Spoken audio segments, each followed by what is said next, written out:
আপনি অনেক উদ্ভট কাজ টাজ করবেন, পুরো আমার কিন্তু তাড়াবেন। দেখেন একটা কথা বলতে, নিজের পরিবারে এইভাবে ছোট করেন না। অত্যাচার করে কাজ হইতেছে না, এখন প্রণয় দিয়ে চেষ্টা করতেছেন, এটাতে কিন্তু কাজ হবে না।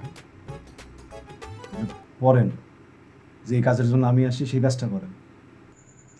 সবই তো বুঝেন, বুঝ যাও কেন বেহার মতো এখানে এমন করে আছেন? হ্যাঁ, চলে যান না কেন? আপনি যদি কোনো লজ্জা শরম থেকে থাকে আপনি কালকে সকালেই চলে যাবেন। আমার এই জায়গায় যে নিয়ে আসছে, সে যদি আমার যাইতে বলে আমি চলে যাবো। কালকে সকালে কেন, প্রয়োজন আজকে রাতে চলে যাবো। আপনার কথাইতে যাবে না, যাবো। থিওরিটা লেখেন। শোনেন, একটা কথা বলি, আপনার মতো এরকম বহুত আইছে আর গেছে, কয়দিনের জন্য টিকতে পারেন না। আমি ঋতু বলতেছি, আপনি আর টিকতে পারবেন না, গ্যারান্টি দিয়ে দিতেছি। কয়দিনের মধ্যে যদি আপনার বাড়ি ছাড়া না করছে দেখলে। সময় বলতে সমস্যা নেই, আপনি দেখেন। ঠিক আছে